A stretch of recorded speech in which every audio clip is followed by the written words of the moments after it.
Porque lo contrario de estar deprimido es estar contento. Lo contrario de estar deprimido es tener una vida feliz. Entonces, por eso hablar de los trastornos del estado del ánimo y dentro de ellos de la depresión y la distimia es muy importante.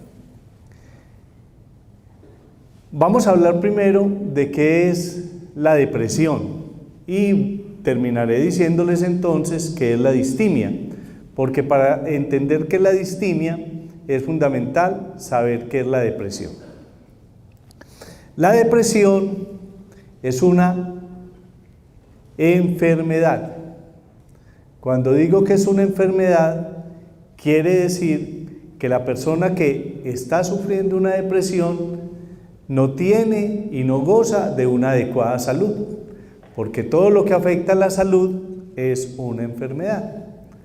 Entonces, cuando estamos hablando de que la depresión es una enfermedad, estamos señalando que la vida de la persona que está deprimida está alterada, que quien está sufriendo una depresión está viviendo una vida con demasiadas dificultades y esa enfermedad le afecta no solo su mente, sino que esa enfermedad le afecta su cuerpo y le afecta sus relaciones sociales. O sea, es una enfermedad que afecta al ser humano en sus tres dimensiones.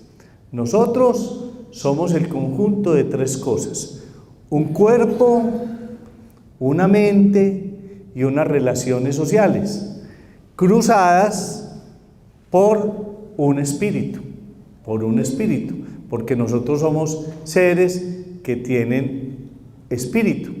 Entonces, ese cuerpo, esa mente y esas relaciones sociales, ese que es el ser humano, a diferencia de los animales no humanos, hasta ahora nadie ha dicho y ha hablado del espíritu en los animales, sí se ha hablado de que tienen emociones, algunos han dicho que tienen incluso parece que modo de pensar, pero hasta ahora no se ha hablado que tengan un espíritu, aunque el Papa en estos días dijo que los animalitos también se iban para el cielo, ¿no es cierto? Entonces, sí, de esa manera se reconcilia con todos los que somos defensores de los animales. Yo soy defensor de los animales y a mí me encantaría llegar al cielo y encontrarme allá con mi mascota que ya tuve que sacrificar, que se llamaba Katy y a quien amaba profundamente, o con mis otras dos mascoticas actuales que se llaman Niño y Jumbo, ¿no es cierto? Y la gatica que se llama Niga. Pero por ahora digamos que los seres humanos somos un cuerpo, una mente y unas relaciones sociales cruzadas por un espíritu. Entonces, una de las enfermedades que más afecta al ser humano en esa triple dimensión es la depresión. ¿Y por qué? Porque la depresión lo primero que afecta es la mente, el comportamiento mental, esas funciones mentales superiores. Entonces, ¿por qué se caracteriza la depresión? Si lo vamos a ver desde el punto de vista académico, lo que yo le tengo que decir a mis estudiantes de la Universidad Bolivariana, cuando les estoy explicando la depresión, les tengo que decir que la depresión es un estado de ánimo triste, que dura mínimo 2 semanas de manera continua. ¿Y qué es un estado del ánimo triste en ese sentido?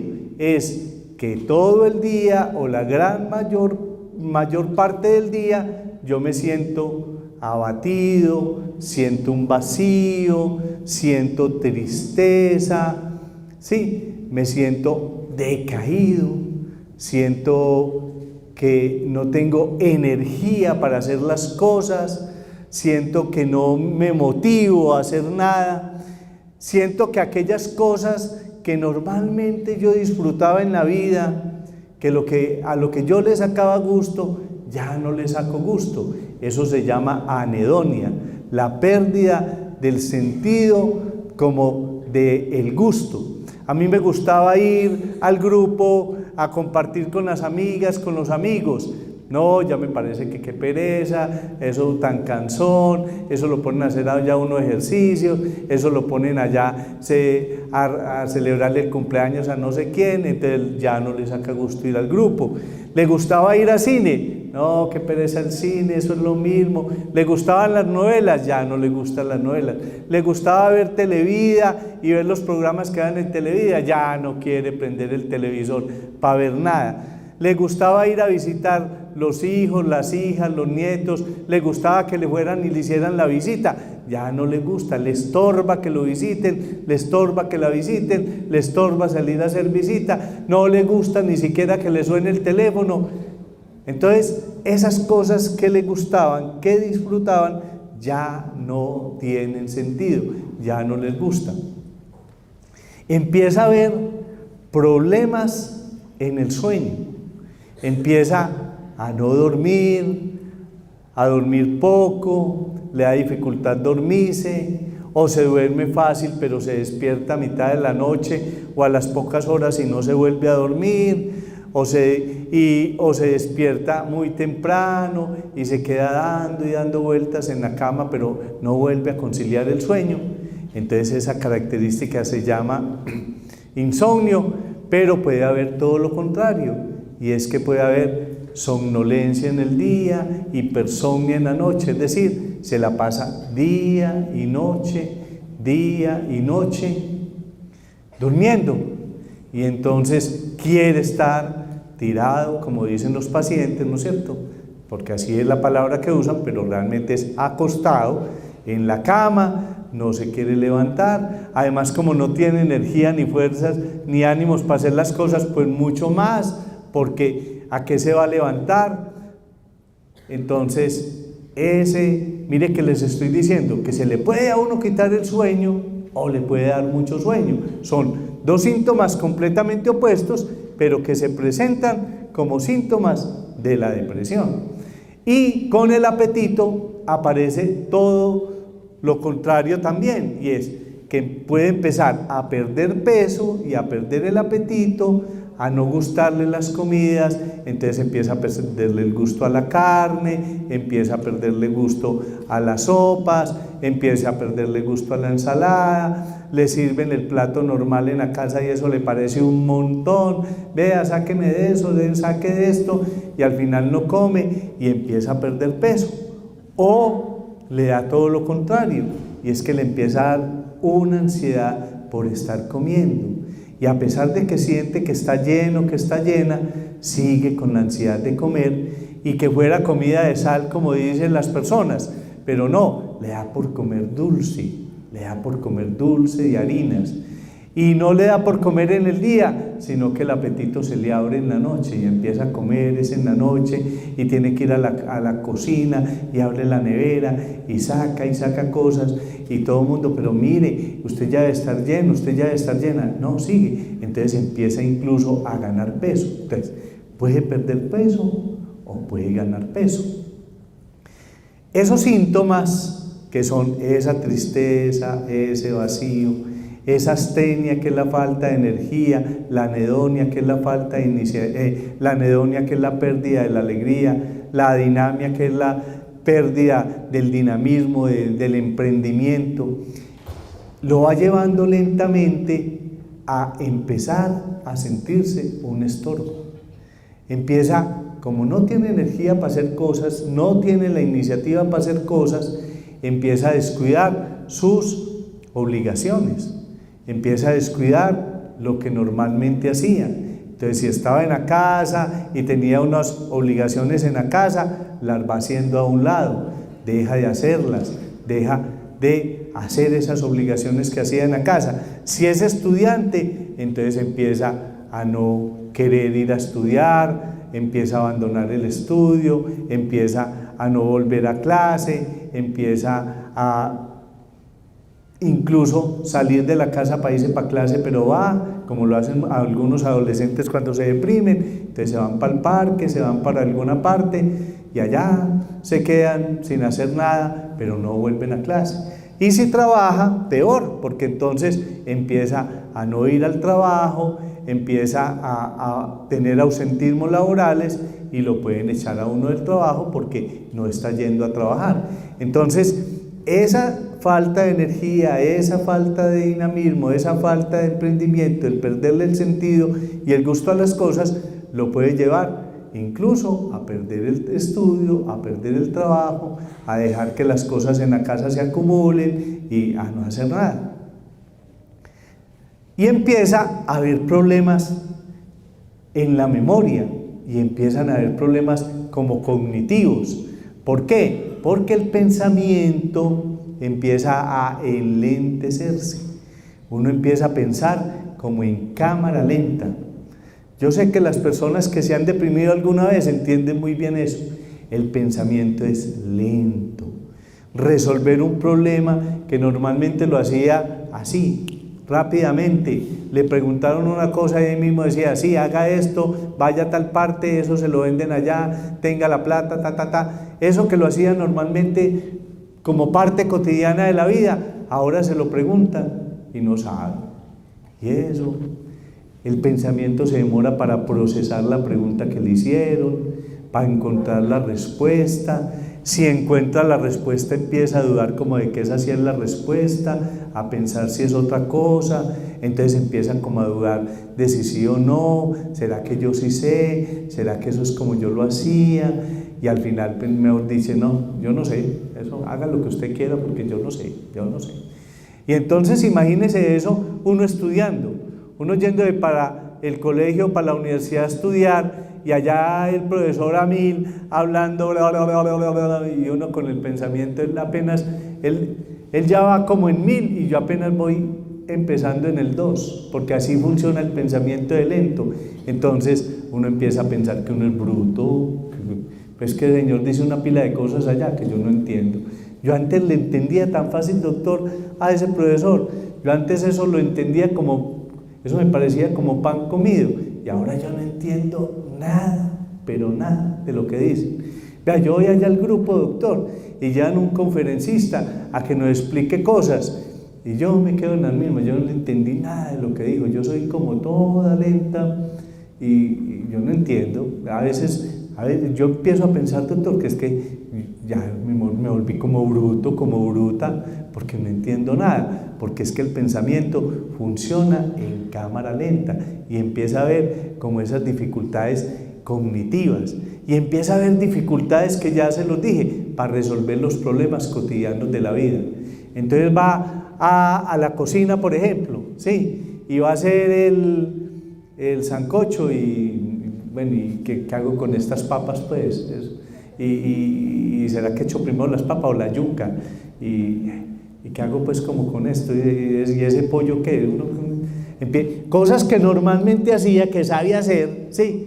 Y si se va para el trabajo y le dan una orden, y entonces empieza ahí, pues, ¿y eso qué es? ¿Y eso por qué lo hago? Y todo el mundo encima. Imagínese uno en una cadena de producción, el otro esperando que uno termine de hacer una cosa y uno sin saber qué es lo que está haciendo porque el pensamiento anda en otra parte, uno lo tiene lento. Entonces, la depresión empieza a afectar la vida cotidiana de las personas, la afecta de una manera gravísima y hace que la persona abandone todo lo que hacía. Y entonces cuando uno empieza a sentirse un estorbo, cuando los demás le están diciendo, pero pues hágale, que es que usted es capaz, vea, pero báñese siquiera, porque uno hasta deja de bañarse, uno deja hasta de cepillarse los dientes porque le pesa la mano para cepillarse los dientes. Le parece lo más horrible del mundo, no tener que ir a abrir un cajón, buscar la crema de dientes, estripar esa cosa, echarle el cepillo y después ponerse a hacer así. Eso es muy duro, eso es un cansancio enorme. Entonces empieza a no bañarse, empieza a no cuidarse los dientes, peinarse es un problema. Entonces empieza a haber un descuido de su autocuidado, empieza a haber un descuido de su autocuidado. Entonces, ¿qué pasa? Uno se siente triste, vacío, sin energía, sin deseo, no le saca gusto a nada, todo le fastidia, se irrita con las cosas que le dicen, el pensamiento va muy lento, uno empieza a sentirse culpable de todo. Las personas depresivas empiezan a sentirse culpables de todo. Mire, hay historias de pacientes depresivos, cuando esa crisis tan terrible que vivíamos en Medellín de bombas y todo, que explotaba una bomba en cualquier parte, iban y se presentaban a las inspecciones de policía y a los juzgados a decir, vea, yo soy el culpable. A ver, como señora, ¿cómo así que usted la cosa? Sí, yo soy el culpable, porque yo soy tan malo, yo no sirvo para nada, yo soy el culpable de que hayan puesto la bomba allá. Estén seguros que la pusieron fue por culpa mía, y yo vengo a entregarme para que me metan a la cárcel, porque yo soy el culpable de eso. Vea, empieza a sentirse culpable de todo lo malo que pasa en el mundo, de todo lo malo que pasa en el mundo. Y esa historia que le estoy diciendo es verdad, es verdad. Hay historias reportadas de pacientes que van y se presentan a los juzgados y a las inspecciones de policía a culpabilizarse de todo lo que pasa en la ciudad o en el mundo, porque cuando uno tiene una depresión se siente tan mal, se siente tan malo, que todo es culpa de uno. Y lo más grave es que se cree en esa culpabilidad, porque la depresión puede llevarlo a uno a cuadros psicóticos de creerse esas ideas que se le meten en la cabeza. ¿Qué más va pasando cuando uno se deprime? Empiezan a aparecer unas ideas en la cabeza que nosotros llamamos ideas de minusvalía y desesperanza. ¿Qué son ideas de minusvalía y desesperanza? Las ideas de minusvalía es que uno empieza a sentirse un estorbo, no sirvo para nada, yo estoy peor que un inválido, como dice la gente, ¿sí? Que un inválido, o sea, se siente discapacitado, se siente incapaz de hacer las cosas, o sea, yo no sirvo para nada, son ideas de minusvalía, yo soy un estorbo. Y las ideas de desesperanza, no hay futuro, pues ¿qué futuro puedo tener yo? Así tenga 12 años, 14 años, 15 años, así tenga 30, 20, así sean 60, 70 años y todavía era vital, pero ¿qué futuro puedo tener yo si nada me gusta, si no duermo, si soy el culpable de todo, si soy un estorbo para mi familia? No hay futuro, para mí ya no hay futuro. Entonces, ¿vale la pena vivir? Empieza a pensar la persona depresiva, ¿vale la pena vivir? Si para mí ya no hay futuro, si yo soy un estorbo, pues no vale la pena, nada vale la pena. Entonces empiezan a aparecer ideas de muerte, y esas ideas de muerte, entonces inicialmente, si uno es religioso, si uno cree en Dios, si uno está en una religión y tiene una vida espiritual, entonces esas ideas de muerte empiezan a rezar, a orar, para que mi Diosito acuerde de mí, ¿sí? Y entonces se muere el vecino y dice, ¿cómo así que murió el vecino y no me morí yo? Pues es que la que me tenía o el que me tenía que haber muerto era yo. Pues mi Diosito, si es muy descarado, ¿será que tocó en la puerta que no era? Se equivocó de dirección, yo le la voy a volver a mandar. Yo creo que ahora se puede mandar hasta por Twitter, WhatsApp, yo no sé por dónde puede mandar, sí, pero entonces empieza, pues se equivocó, pues porque es que el que quería morir era yo. Y entonces, cuando hay una idea de desesperanza y mi Diosito no se acuerda de mí, entonces ahí se prende una lucecita en el cerebro y dice, pues lo voy a ayudar a mi Diosito.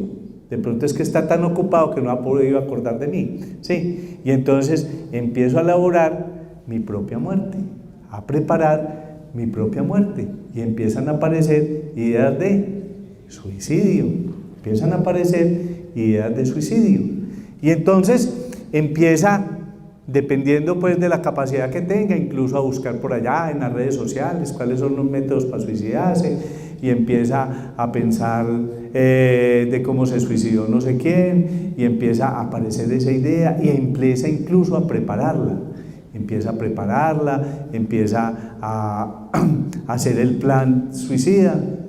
Pero por lo general, y esto es muy importante, y lo dije en la conferencia cuando hablé del suicidio, por lo general la persona que se va a suicidar, una semana antes como mínimo, le dice a alguien que lo piensa hacer. Entonces empieza a comunicarle a la gente, no, es que cuando le echan cantaleta porque está acostada, porque no hace nada, porque no está poniendo de su parte, porque esa es la parte de la que vamos a hablar ahora, de qué no se debe hacer con el paciente depresivo. Entonces cuando empieza ya la hija o el hijo, o el esposo, la esposa, o el nieto, la nieta, o el vecino, la novia o no sé quién, a echarle cantaleta porque todo lo tiene en la vida y vea usted cómo está.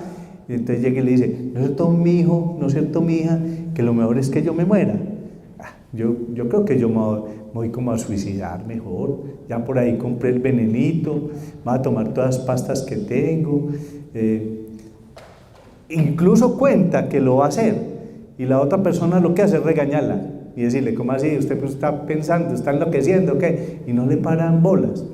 Y entonces, muchas de las personas que se suicidan en el mundo, son por depresión. Es que una de las complicaciones de la depresión es el suicidio. ¿Por qué? Porque la suma de todo lo que yo les he venido contando, con esas ideas de minusvalía y desesperanza, va llevando a la gente a sentir una cosa que parece contradictoria. Dicha como la voy a decir, parece muy contradictoria, y es que la única opción en la vida no es vivir, sino morirse. ¿Sí? La única opción de vivir es morirme. Y alguien dirá por allá desde el psicoanálisis, porque ustedes acuerdan que hubo un señor psicoanalista que llamaban Sigmund Freud. Freud decía que los seres humanos tenemos dos pulsiones, o sea, como dos instintos, uno de vida y otro de muerte. El instinto de vida es el que nos lleva a enamorarnos, a construir una familia, a tener hijos, a tener amigos, a ser creativos, a hacer las cosas en la vida. Ese es el instinto de vida, que se llama el eros.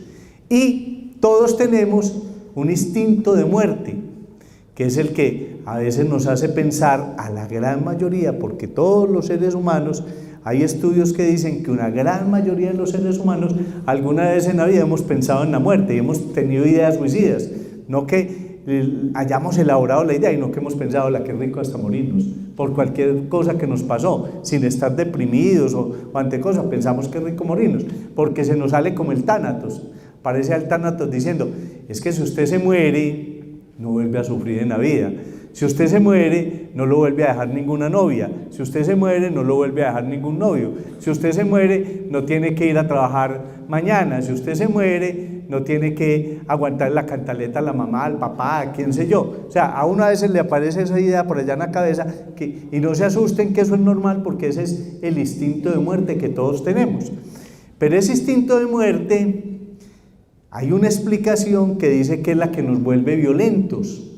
Es la que hace que los seres humanos nos hagamos tanto daño unos a otros, porque a veces en la explicación de la violencia que se da, la gente dice, yo no entiendo cómo hay seres tan malos que matan a otros, porque hay gente donde ese tánatos es tan fuerte que en vez de hacerse daño a sí mismo, porque es la fuerza del amor contra la fuerza de la muerte, que debería proyectarse en uno mismo, entonces como una película la proyecta en otro, entonces se dedica a matar a otros para no matarse a sí mismo. Esa es una de las explicaciones de la violencia. Entonces aquí en la depresión resulta que aparece el tánatos y le dice, vea, usted es un estorbo, usted no está durmiendo, mire cómo está de flaco, mire cómo está de gordo, usted se la pasa todo el día sin dormir o se la pasa todo el día durmiendo, usted ya no le saca gusto a nada, todo el mundo le echa cantaleta porque todo lo que usted tiene y sigue en lo mismo. Entonces aparece el tánatos y le dice, lo mejor es que muérase, y como mi Diosito no acuerda a usted, mátese, sea el menos guapo y mátese, y la gente empieza a aparecer esa idea de suicidio. Entonces, uno de los mayores riesgos que tiene un depresivo es suicidarse, pero otra de las complicaciones que tiene la depresión es que la persona no consulta al médico, no consulta al psiquiatra, no va al psicólogo, ni siquiera identifica que tiene esa depresión, pero empieza a automedicarse. ¿Y con qué se empieza a automedicar? Con las drogas. ¿Y cuál es la droga más común que puede encontrar cualquier ser humano a la mano en esta sociedad? El Alcohol. El alcohol. Entonces muchos depresivos empiezan a tomar alcohol, porque el alcohol, cuando uno está tiene los primeros efectos, el alcohol como que lo libera, como que lo desinhibe y como que se pone contento. Entonces empiezan a tomar que para quitarse la depresión.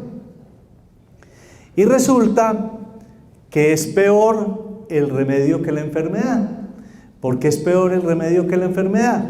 Porque cuando yo tomo alcohol, eso llega al hígado, se forma en una sustancia X que tiene cualquier nombre, que se llama acetaldehído, pero eso no importa.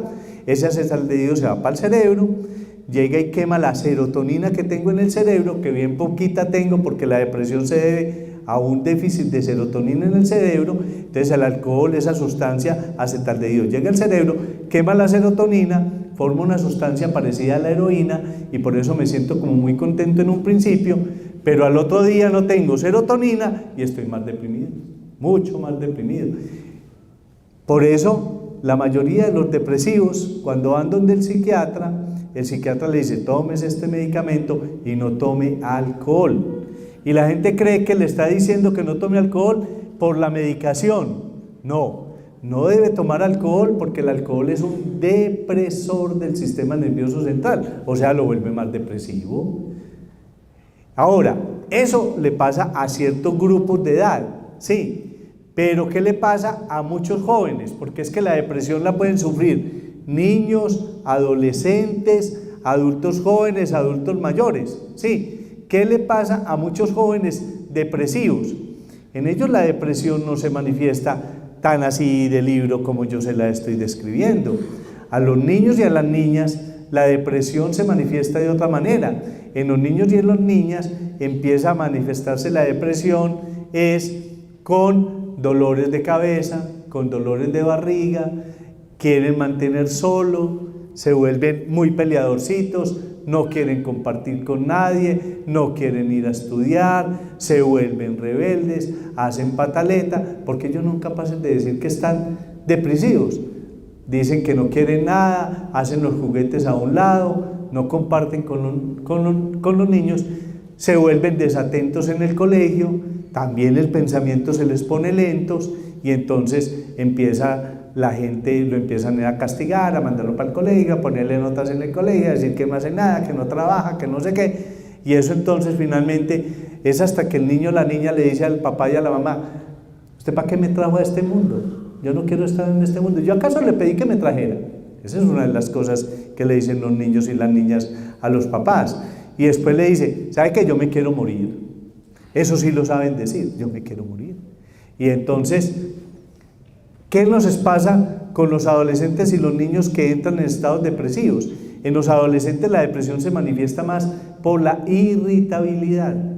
Se vuelven irritables, se vuelven insoportables, no quieren que nadie les hable, no quieren ir a estudiar, no quieren verse con nadie, viven encerrados en el cuarto. Entonces se meten en esas redes sociales porque a ver qué hay ahí, nadie sabe qué están mirando en las redes sociales, pero se encierran en el cuarto, cierran las cortinas, ¿sí?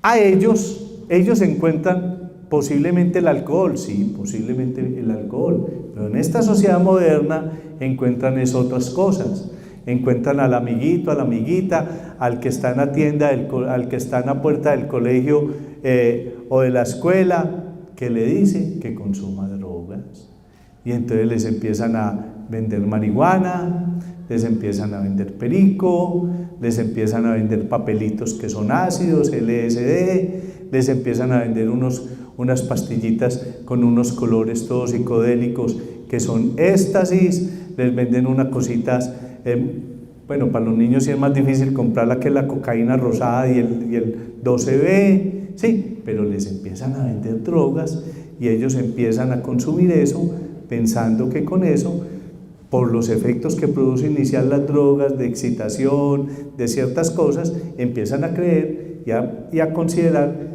que eso les ayuda como a salir de ese estado en que están y se van volviendo dependientes.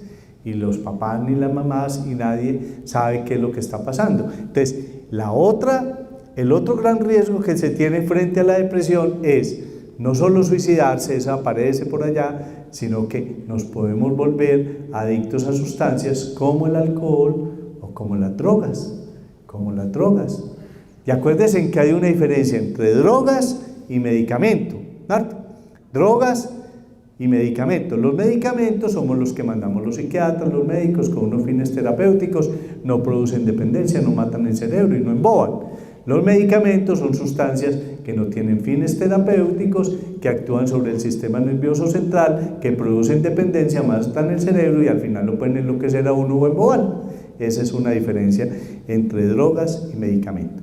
Cuando les digo droga, les estoy hablando de alcohol, cigarrillo, marihuana, cocaína, heroína, éxtasis, LSD, hongos, DIP, una cosa que es para limpiar computadores que se le echan los muchachos en la ropa y la huelen todo el día, el famoso Sacol, etcétera, etcétera, etcétera, que lo empiezan a encontrar en la calle y empiezan a automedicarse para ver si salen de ese estado en que están tan maluco que ellos no saben definir y que a veces la familia no lo identifica y lo que estaban es frente a una depresión. Ahora, la mayoría de las personas, ¿quién lo creyera? La mayoría de las personas que están deprimidas no saben que están deprimidas. Y hay una cosa que también va pasando en la depresión, y es que las personas van somatizando la depresión. Ya les conté que los niños la somatizan a través de dolores de cabeza y dolores de barriga, ¿sí? Pero las personas adultas podemos somatizar la depresión de otras maneras. Entonces nos empezamos a sentir que nos duele la cabeza de manera permanente, que tenemos dolores que nos caminan por todo el cuerpo, entonces hoy amanecemos con la rodilla hinchada, mañana amanecemos con el codo, hoy nos duele la cabeza, mañana nos duele cualquier otra parte del cuerpo, y entonces va donde el médico, y es que no estoy durmiendo, me está doliendo todo, me duele la cabeza, he tenido diarrea, tengo colon irritable. Empieza a contarle una pila de síntomas al médico, pero no le dice: estoy triste, estoy aburrido, me quiero morir, no le encuentro sentido a la vida, no estoy comiendo bien o estoy comiendo mucho. Eso no lo cuenta, sino que va, y uno obviamente va es porque tengo dolor de cabeza todo el día, o porque me está doliendo hoy las manos y mañana los pies, y tengo un dolor en la nuca, doctor, y vea, y no puedo mover, eso es como si tuviera una cosa ya en la espalda que no me deja mover. Pues eso es la somatización de la depresión. Y entonces el médico, que ahora van a clase de psiquiatría 2 semanas en toda la carrera, ¿sí? Eso es lo que estudian los médicos de psiquiatría en toda la carrera. Cuando yo estudié medicina, estudiábamos 6 meses psiquiatría, casi que salíamos de una vez de psiquiatras. Ahora no, ahora estudian 2 semanas, ¿sí? Pero cuando yo estudié medicina veía solo 2 semanas de oftalmología, y por eso cuando me queda un sucio al ojo me tengo que ir para el oftalmólogo, porque eso no es nada, ¿sí? Entonces, ese médico se concentra en el síntoma, ¿sí? Entonces, le duele mucho la espalda, un relajante muscular, y como es en el seguro, solo es ibuprofeno, ¿no? Entonces le tratan la depresión con ibuprofeno, ¿sí? Y si está de buena, le mandan acetaminofén, ¿sí? Si está de buenas, porque y acetaminofén con no sé qué es lo que dan ahora, pero no avanzan más allá, porque si uno va a la cita y le dice: doctor, es que yo vengo porque me duele mucho la espalda, y entonces se concentra en los dos espaldas, pero ¿sabe qué, doctor? No duermo, no, sí, para dormir pide otra cita, porque ya estamos viendo, a ver, es que pasa con el dolor de espalda. ¿No le ha pasado eso con el médico general? Claro. Eso es lo que pasa, porque al pobre médico general no le dan sino 15 minutos para resolverle a usted el problema, ¿sí? Entonces, el depresivo no sabe que está deprimido, entonces va y le cuenta, es el síntoma orgánico que tiene o el problema del sueño. Él se limita a resolver ese problema, y uno sale, se toma el antidepresivo, el ibuprofeno, le cae mal, le da gastritis y tiene que ir ahora es por la gastritis, porque me dio gastritis y me cayó mal para el colon. Entonces, pero es porque hay una depresión que no ha sido identificada. Entonces, esa somatización hace mucho más conflictivo el manejo y hace más conflictivo el identificar la enfermedad.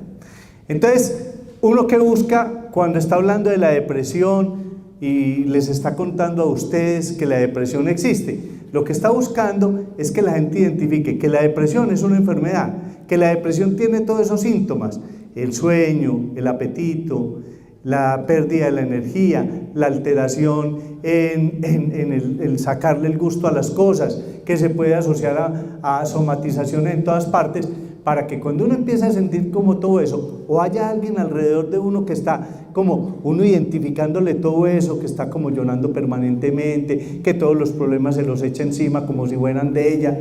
Y eso sí que pasa con las mamás, ¿sí?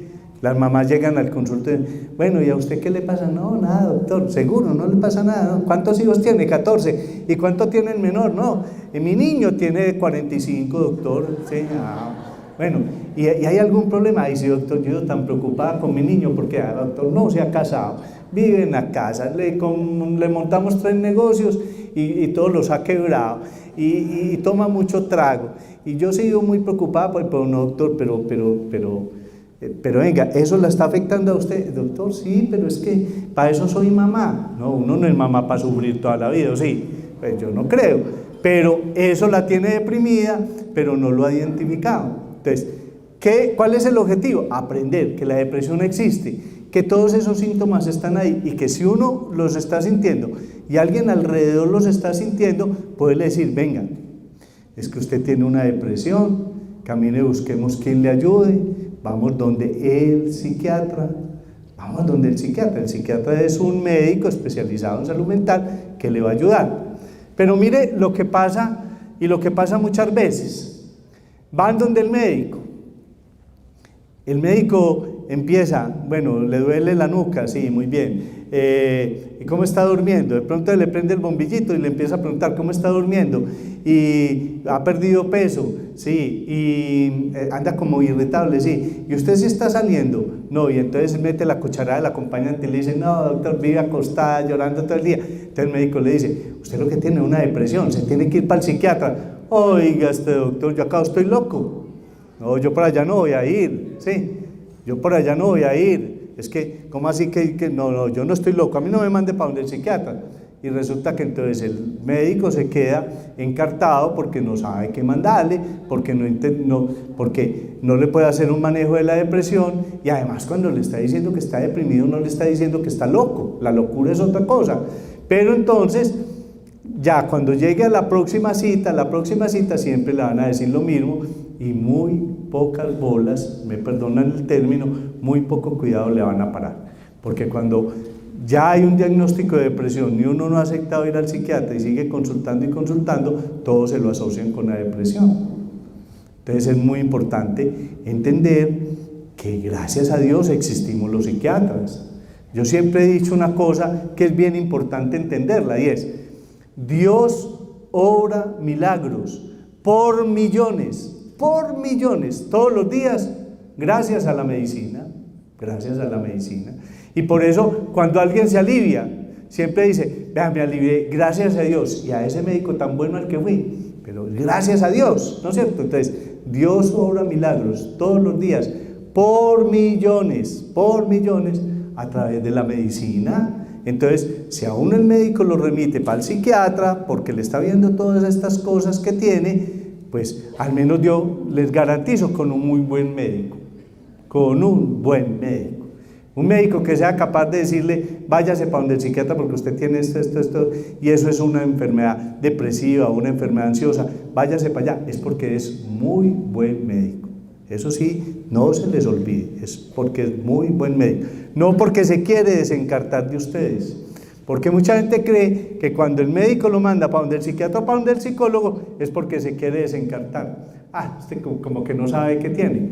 Porque muchas veces cuando uno está deprimido, como siente tantas cosas raras y le mandan 50.000 exámenes y no le encuentran nada, entonces la gente empieza a pensar: ¿cómo será de raro y de grave lo que yo tengo que no me lo encuentran? Y por lo general piensa que tiene un cáncer. No saben dónde, pero en alguna parte tiene que estar, porque empieza a pensar que tiene un cáncer. Y por lo general lo ubica por allá en la cabeza. Pero venga, es que ya le tomaron la tomografía. No, doctor, pues es que no me han hecho la resonancia. Pero mire, es que el electro no le dio nada, la tomografía. No, doctor, es que no me han hecho la resonancia. Y entonces, si uno cae en el juego, manda la resonancia. y no aparece nada en la resonancia, y dice, no, pero ¿sabe qué? Yo leí por allá que en Estados Unidos están haciendo un examen mucho más complicado, que le ponen a uno una cosa y eso mide no sé qué, falta que me hagan ese examen. Y es buscando y buscando y buscando lo que realmente ya se sabe que es la depresión. Y la depresión, hasta ahora no han inventado ningún examen para diagnosticarla, ningún examen clínico para diagnosticarla. A usted, por ahí hay psiquiatras que ya están mandando un PEC y no sé qué, que porque hay estudios que demuestran que se disminuyen los niveles de no sé qué y no sé qué, pero ese examen vale tanta plata para uno confirmar que el otro está depresivo, que el solo mandarle el examen, si la EPS no le autoriza, que no le autoriza, lo mata más de la depresión, porque la pasa todo el tiempo pensando de que es que como no me han hecho ese examen, no saben qué tengo. Sí, pues uno tiene que saber exactamente qué está haciendo. Ahora, si yo le hago todo el tratamiento y la cosa sigue, obviamente hay que mirar a ver qué pasa. Porque la depresión también se relaciona con algunas enfermedades orgánicas. Por eso todas las personas que van donde un médico psiquiatra, mínimo, deben de salir con un examen ordenado, que es el de la tiroides. El de la tiroides.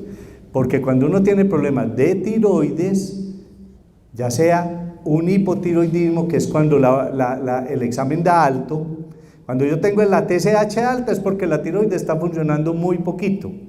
Cuando el examen lo tengo muy bajito es porque la tiroides está funcionando mucho. Entonces es como al contrario, alto el examen, hipotiroidismo, bajo el examen, hipertiroidismo. Pero entonces, cuando a uno le está funcionando mal la tiroides, también puede tener síntomas muy parecidos a una depresión, ¿sí? A todas las personas que les hacen cirugía de corazón abierto, todas las personas que le hacen cirugía de corazón abierto o incluso les hacen cateterismo y les ponen stent, el hecho de tocarles el corazón, ¿sí? Por lo general hacen cuadros depresivos, Por algo dirán que el corazón es el que maneja las emociones, ¿no es cierto? Pero algo sucede. Todas las personas que les abren y les hacen cirugía de corazón abierto hacen cuadros depresivos. Hay otra serie de alteraciones hormonales que también pueden producir cuadros depresivos, pero necesariamente hay que hacer los estudios para descartarlos. Ahora, yo puedo ser depresivo y puedo tener un duelo, ya del duelo hablé muchas veces. Entonces, cuando yo soy depresivo, ya tengo una enfermedad depresiva, ya me la han diagnosticado, ya estoy en tratamiento, o la he sufrido, nunca me la he querido tratar y me la he aguantado a palo seco, y tengo que enfrentar un duelo, tengo mucho más riesgo de que en ese duelo entre en una depresión profunda y no salga. Porque muchas veces la gente tiene una pérdida y entonces se encierra en el cuarto, empieza a vestir de negro, no vuelve a hacer nada, no se vuelve ni a bañar, no se vuelve ni a levantar, y todo el mundo empieza a decir, no, es que ese es el duelo por la muerte de, es que ese es el duelo por... No. Los duelos obviamente pueden ser fuertes, difíciles de resolver. Se decía primero que a los 6 meses se debía resolver, pero ya sabemos que hay duelos que duran 1 o 2 años, pero uno en un duelo, cuando está en un duelo, es capaz de tener una vida más o menos, digamos, adecuada. Si está trabajando, es capaz de recuperar el trabajo, así siga llorando y siga estando triste. Si está estudiando también lo va logrando. Pero si uno en el duelo se mete en una depresión profunda, no quiere salir, no quiere volver a levantarse, no quiere volver a comer y quiere morir, es muy probable que ese duelo se complicó con una depresión. Entonces, miren que es que no hay como una tarifa que diga, hasta aquí llegó el duelo y a partir de aquí es depresión. No, es la evaluación de cómo se están relacionando esos síntomas desde lo físico, de lo mental y desde lo social, cómo se están relacionando con la vida de la persona cotidianamente para determinar si hay o no una depresión. Entonces, mucho ojo con eso. Hasta ahí me han entendido lo de la depresión, ¿no es cierto? ¿Qué pasa cuando una persona está depresiva? Cuando una persona está depresiva, lo que necesita es tratamiento. Yo creo que ya muchos de ustedes me han escuchado que nadie se alivia con cantaleta. Nada se alivia con cantaleta. Ni una drogadicción, ni un alcoholismo, ni una depresión, ni una esquizofrenia, ni una diabetes, ni una hipertensión, ni la artritis reumatoidea, ni el cáncer de mama, ni del próstata, nada se alivia con cantaleta. Yo no he visto el primer libro que diga tratamiento de cantaleta venteada y después no hay ningún libro donde diga cantaleta venteada. Sí, y en la depresión sí que es importante, porque cuando uno empieza a ver a un ser querido que está deprimido, cuando le empieza a ver en todas las situaciones que les estoy contando, la persona que vive con ese ser querido empieza como a sentirse implicado. Y lo primero que le pregunta es, venga, ¿hay algo de lo que yo estoy haciendo que le choca? ¿Qué de lo que yo estoy haciendo no le gusta, mamá? ¿No le gusta, papá? Venga, esposo mío, ¿qué es de lo que yo estoy haciendo que no le gusta? O a la esposa o a los hijos. La gente empieza primero que todo a pensar que el otro está así, es por culpa de él. Y entonces, como hace un análisis, pues que yo no he hecho nada, entonces va y le dice, ya se enoja, sí, venga, aquí en esta casa no le hemos hecho nada, mi papá es un alma de Dios, mis hermanos son un alma de Dios, yo soy un alma de Dios, y usted así, porque como la persona les he dicho que pone irritable, no quiere salir, no es capaz de hacer nada y se quiere morir, entonces la gente empieza a decirle, no, pero usted con todo lo que tiene pues tiene esa actitud, no, ponga de su parte, pues, a ver, levántese, báñese, nos vamos a ir para la costa, yo no sé para dónde, vea, pues vaya para el grupo, etcétera, o al niño lo levantan a las malas, quedando del dolor de barriga, dolor de cabeza, y lo mandan a estudiar, pues, y lo montan en el transporte, y, sí, nadie se alivia empujado, pues, en ninguna parte también dice que al depresivo hay que empujarlo como al carro a ver si prende, porque seguro que ninguno de nosotros prende empujado. Lo pueden empujar y como uno es tan lento hasta se quiebra la cabeza porque lo empujan y mientras reacciona y se da cuenta que lo empujaron ya está allá y se quebró la cabeza. ¿Sí? Nadie prende empujado. Entonces, el tema aquí no es ni la cantaleta, el tema aquí es decir, primero saber que nosotros no somos los culpables de la depresión. Nadie es culpable de que el otro se deprima porque hay un factor genético muy importante, etcétera. Aquí lo importante es saber que hay que buscar tratamiento y que el tratamiento, el que está deprimido, está tan mal que ni alientos tiene de pensar que merece ir a un médico, porque es que, ¿y cuánto vale la cita? Y me van a llevar por allá, y ese doctor como debe ser de costoso, y esos medicamentos tan caros, sí, entonces todo se le vuelve un mundo. Entonces ahí es que llevarlo al médico, pedir la cita. A veces ahí sí hay que obligar a que vaya a la cita, pero llevar para que pueda entender lo que está pasando. Entonces, es buscar ayuda, entendiendo que la depresión tiene tratamiento, que la depresión mejora con un buen tratamiento, pero entonces es buscar ayuda y no echar cantaleta o no querer jugar a ser el psicólogo y el psiquiatra, porque muchas familias dicen, pues vamos a ir donde el psiquiatra. La tía Julia tenía como lo mismo de mi mamá. La llevaron al psiquiatra y le dio fluoxetina. Pues démosle a mi mamá la misma fluoxetina de la tía Julia. ¿Sí? Hay gente que toma esa decisión, aparentemente inteligente, ¿no es cierto? Porque lo que tenía la tía Julia era una depresión, lo que tiene mi mamá es muy parecido a lo de la tía Julia. A ella la sacaron con fluoxetina, yo le voy a dar fluoxetina y me ahorro la plata del psiquiatra, ¿sí o no? Pues yo hasta pensaría igual, ¿sí? Pero resulta que la tía Julia, la depresión de la tía Julia estaba muy relacionada con el hipotiroidismo que tenía la tía Julia, y resulta que mi mamá no tiene un hipotiroidismo, sino que puede tener otra cosa adicional que el médico psiquiatra la va a evaluar y la puede sacar, y puede que a ella no le sirva la fluoxetina, sino que la fluoxetina entonces le aumente más la anorexia, ya ahí sí no coma, le dé más dolor de cabeza, le caiga mal el estómago y le dé una gastritis, y entonces ahí sí no nos reciba ningún medicamento y mucho menos va a ir donde un psiquiatra que me mande ese veneno que le mandaron a la tía Julia. Entonces mire todas las complicaciones que puede haber. Entonces es ir y consultar al médico psiquiatra. Porque la gente le dice al depresivo, pero si usted tiene todo, ¿por qué anda en esa actitud?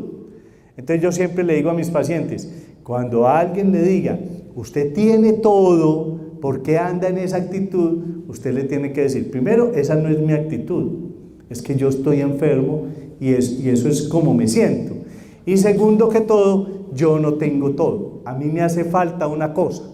Entonces, cuando la persona le dice a la familia, venga, es que a mí me hace falta una cosa, y yo les pregunto muchas veces a los auditorios, ¿qué creen que le hace falta a un depresivo? Entonces la gente me dice, amor, y puede que le falte amor, eso es verdad. Comunicación, afecto, besos, caricias, puede que todo eso le haga falta, pero en definitiva lo que le hace falta a un depresivo es una sustancia en el cerebro llamada serotonina. Le falta una sustancia en el cerebro llamada serotonina. Entonces, eso hace que la depresión, desde el punto de vista médico, sea igual a la diabetes. Yo les garantizo que ustedes conocen gente millonaria que tiene todo en la vida, pero tienen diabetes, ¿sí o no? Y entonces a ellos, ¿qué les falta? Insulina. Tienen de todo en la vida, pero vacas, carros, fincas, casas en Miami, yo no sé en dónde, pues, tienen todo en la vida, hijos, nietos, de todo, pero les falta insulina. ¿Y qué tienen que hacer? Ponerse en insulina todos los días. Y lo mismo pasa con el depresivo. Y es que el depresivo puede tener todo, vacas, fincas, carros, hijos, de todo, pero le falta serotonina. Y mientras no le levantemos el nivel de serotonina en el cerebro, seguirá siendo depresivo. Y por eso es que hay que tomar medicamentos para la depresión, que no son los mismos para todo mundo, porque hay muchísimos antidepresivos, y ahí es donde el psiquiatra tiene que ir buscando cuál es el antidepresivo que a uno le sirve, porque a uno le sirve la fluoxetina, a otro la sertralina, a otro el escitalopram, a otro la duloxetina, etcétera, etcétera, etcétera, etcétera, etcétera. Entonces uno no se puede tomar el de la tía Julia, porque puede que ese no sea el para uno, y entonces a uno le caiga mal y a la tía Julia no le cayó mal. ¿Me entendieron bien la depresión? Entonces, hay que estar muy atentos a la depresión. Ahora vamos a hablar de la distimia. La distimia en las nuevas clasificaciones de enfermedades mentales ya no se llama distimia, sino que se llama depresión persistente. Depresión persistente. Porque la distimia es eso, es una depresión persistente, con una característica un poquito más, y es lo que la define. Es una depresión persistente, o sea, persiste a lo largo de la vida mínimo 2 años, y entonces es una depresión persistente y chiquita. Persistente y chiquita. ¿Qué quiere decir? El paciente distímico se la pasa mínimo 2 años de su vida sintiéndose triste, como con un vacío, como que algo le falta, pero es capaz de levantarse e ir a trabajar. Sí, el apetito es alterado, o come y come mucho, y la gente dice, pero ¿por qué mantiene como con esa ansiedad de comer? O come muy poquito. Tiene problemas en el sueño, o duerme mucho y entonces le da mucha lidia todo el día, la pasa tomando café, mojándose para poder trabajar, o no duerme bien en la noche, entonces todas las noches es viendo a ver qué hace para poder dormir bien.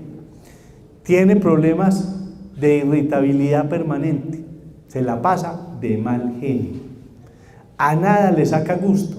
Entonces le dicen, Juan, esta noche es el cumpleaños del jefe. Valiente gracia. No, pero venga, es el cumpleaños de la secretaria que a usted le gusta. ¿Y qué? O sea, no le saca tampoco gusto a nada, pero ahí está. Se la pasa por la vida deprimido, aburrido, de mal genio, sin sacarle gusto a nada, poniéndole peros a todo. Entonces es un amargado. Así lo conoce la gente. ¿Qué es un distímico? Un distímico es una persona amargada. Amargada porque no le saca gusto a nada, porque en su interior se la pasa viendo que los demás disfrutan de la vida y preguntando, ¿y estos bobos de qué ríen? Pues, ¿de qué ríen? ¿Sí? Es que vea, le echaron un chiste increíble y en vez de encontrarle gusto al chiste, empiezas a criticar el chiste, ¿sí? Porque tiene muy poquito sentido del humor, ¿sí? Eso no dicen los libros, pero yo estoy, por toda la experiencia que tengo con mis pacientes distímicos, una de las características es que no tienen sentido del humor, tienen sentido del humor, todo lo toman como por lo serio, se echan los problemas de todo el mundo encima, le dan vuelta a todo, son inseguros, ¿sí? 2 años de la vida de manera permanente con esta cosa, 2 años de la vida, si mucho, presentan 2 o 3 semanas, nunca más de 2 meses libre de síntomas, como que, estuvo bien, no, eso permanece ahí 2 años de la vida. Puede que en esos 2 años de la vida hasta tenga crisis depresivas como las que le conté, muy severas, pero entonces, como que ni cuenta se da de que se deprimió más, porque como toda la vida le ha pasado así. Entonces, ¿qué es la distimia? La depresión permanente, una depresión continua, muy chiquita, que no afecta tanto el funcionamiento de la vida, porque va y estudia, va y trabaja, hace como sus cosas en la casa, pero no le saca gusto a nada, vive de mal genio, duda de todo, etcétera, etcétera. ¿Y qué empieza a pasar con el distímico? Como eso es una cosa que se va volviendo permanente, el distímico y todo el mundo piensa que es que él es así, pues le tocó, pues. ¿Qué hubo de su marido? No, igual de amargado. ¿Qué hubo de su mujer? No, igual de aburridora. Por toda esa cantaleta, no encuentra con... Ya no, pobres hijas mías, les molesta la vida, todo. ¿Sí? Entonces eso va volviendo como un estilo de vida. Y la gente cree que es así, pues que le tocó ser aburrido, le tocó ser de mal genio, le tocó no encontrarle sentido a nada. Entonces, de pronto algún día le pasa algo, van donde el médico, van donde el psiquiatra le pone a investigar y le dice, venga, lo que usted tiene es una distimia, y le manda un medicamento, y ese medicamento le cambia la vida, empieza a sentir que la vida tiene colores. Los distímicos ven como en blanco y negro, no ven, los colores no los ven, no los disfrutan, la música sí que menos. Entonces cuando empieza a tomarse la medicación, empieza como a encontrar que la vida tiene colores, que la música existe, que hay cosas ricas, que hay comidas deliciosas, que se puede dormir bien, que no hay que preocuparse por tantas cosas en la vida. Y la gente dice, lo cambiaron, vea cómo lo cambiaron. Incluso la gran transformación en la aparición de antidepresivos en el mundo es que los antidepresivos eran de una familia que se llamaban los tricíclicos, y era la imipramina, la amitriptilina y otros muy parecidos que se dan mucho, lo ponen a uno así como chorreando babas, pues, pero al menos le quitaban la depresión y lo ponían a dormir mucho. Entonces, mucha gente le tenía miedo a los antidepresivos. Ahora, en el mundo aparecieron unos antidepresivos revolucionarios que son los inhibidores de la recaptación de serotonina, que apuntan precisamente a aumentar la serotonina y no tocan los otros neurotransmisores. Y resulta que la distimia es una demostración, una falta de serotonina en muchas áreas del cerebro. Entonces, cuando aparecieron los antidepresivos inhibidores de la recaptación de serotonina, y el primero que apareció fue el Prozac, empezaron a darle a los distímicos Prozac, y al mes estaban todos cambiados. Y por eso la pusieron la píldora de la felicidad, porque la gente que no era feliz, que nunca había sido feliz, que no conocía la felicidad, empezó a tomarse y se volvió feliz. Y entonces, como en este mundo hay de todo, empezaron a salir los movimientos anti-Prozac, ¿sí? Y con carteles y todo. Cada que nosotros vamos a congresos de psiquiatría en Estados Unidos, aparecen manifestaciones en contra del Prozac, en contra de la Ritalina, en contra de la psiquiatría, que porque nosotros cambiamos la gente, ¿sí? Que porque nosotros lo que estamos haciendo es cambiando la gente. Entonces le dicen a uno, oiga doctor, y entonces cuando deje de tomar el Prozac, ¿cómo se va a volver? Pues se va a volver a enfermar, es como el diabético, si no le pone la insulina, ¿qué le va a dar?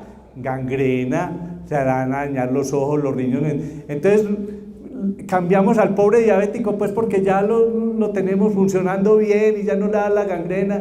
No, es que la psiquiatría es medicina y entonces también hay que cambiar la gente. Entonces esos antidepresivos inhibidores selectivos de la recaptación de serotonina que apuntan a esa cosa específica que es la serotonina, le cambiaron la vida a los distímicos.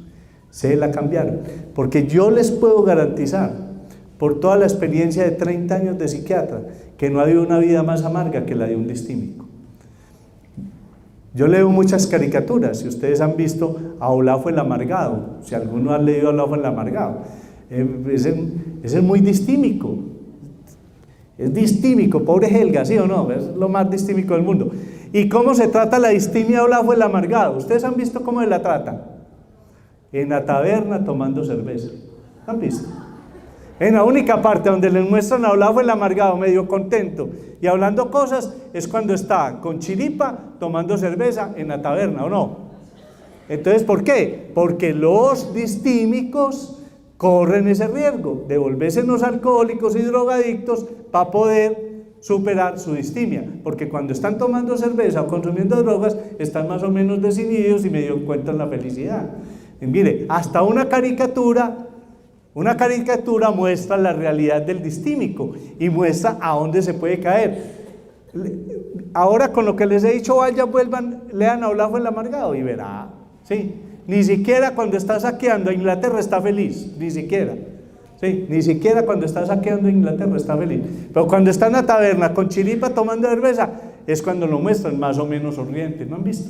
Porque esa es la realidad del distímico.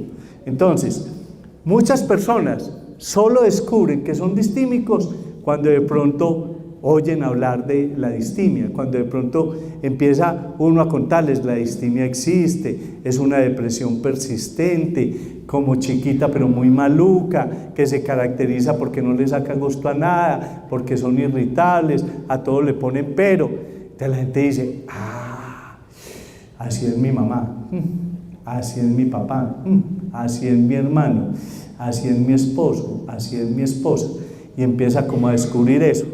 Ahora, ¿qué lidia para llevarlo al psiquiatra? ¿Qué lidia para llevarlo al psiquiatra? Pero indudablemente les garantizo que si van al psiquiatra y les hace el diagnóstico de distimia y los convence de que tomen la medicación, no solo cambia la vida para el distímico, eso es lo más importante, no solo cambia la vida para el distímico, cambia la vida para toda su familia, para toda la familia.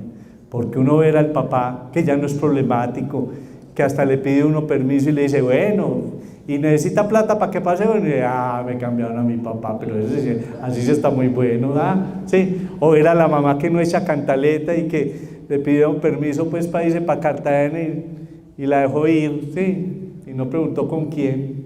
Bueno, sí debería preguntar con quién, ¿no? Pero ya no le echa cantaleta, ¿sí? O que el esposo ya si quiere organizar el paseo para Miami, pues allá para los parques y nunca había querido, o si quiere ir pues allí a La Pintada o a la Hacienda Nápoles porque nunca había querido ir a ninguna parte, le cambiaron la vida, le cambia la vida a la familia y a las personas. ¿Qué produce la depresión y qué produce la distimia? Las causas de la depresión y la distimia en la gran mayoría son genéticas. Aquí hay un factor genético. Casi que uno puede decir que no es depresivo el que quiere, sino el que puede.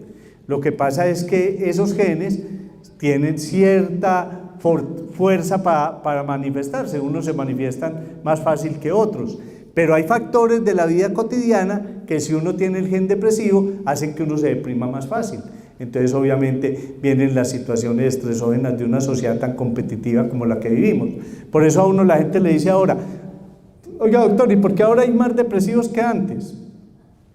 Esa es una discusión que es más o menos dudosa, pero indudablemente vivimos en una sociedad mucho más competitiva que la de antes. Entonces, esa competitividad tan terrible que se vive, uno en un trabajo compitiendo con 50.000 personas más y que ya vinieron a hacer recorte de personal y no sé qué, y uno tiene la predisposición a la depresión, pues se deprime más fácil el que tiene la predisposición que el que no la tiene, ¿no es cierto? Eso es una cosa. Ahora, ¿qué es que hay más depresiones que antes?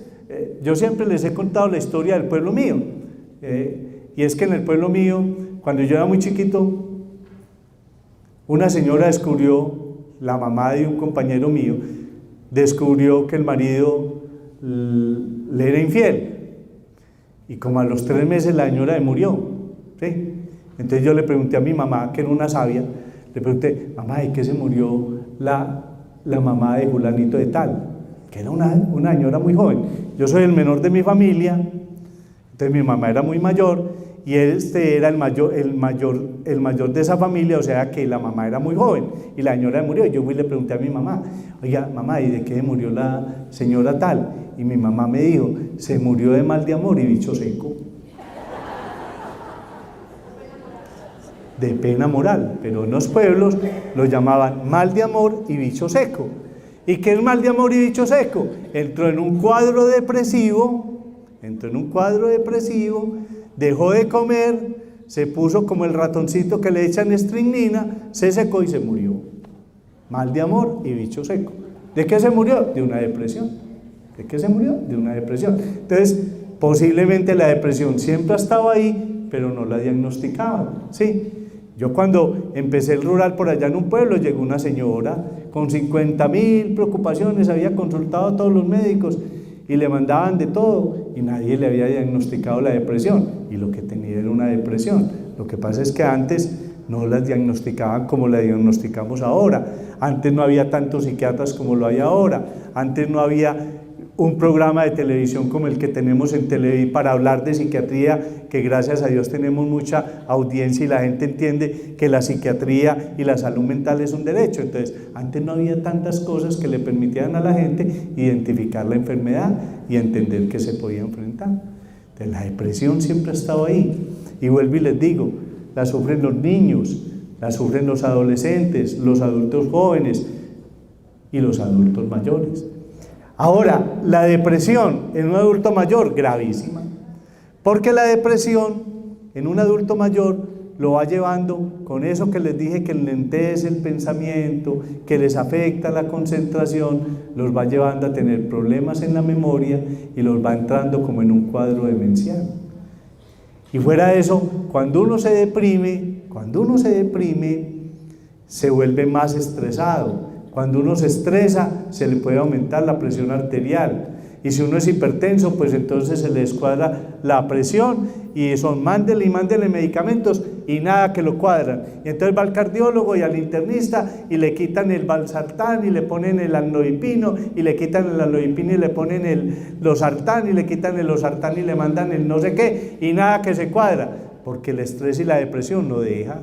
Y entonces se le irrita el colon y entonces va donde el médico internista, o si está de buena lo mandan para donde el médico especialista en el colon, en el gastrointestinal, en el que sea, y empieza a mandarle de todo para arreglarle el colon y no se le organiza, porque es que el estrés no lo deja, porque a toda hora está llorando, porque a toda hora está sintiendo mal, porque no está comiendo bien, etcétera, etcétera. Entonces, la depresión afecta toda la salud, le baja a uno las defensas, y si le baja las defensas, hay estudios que relacionan la depresión con el cáncer.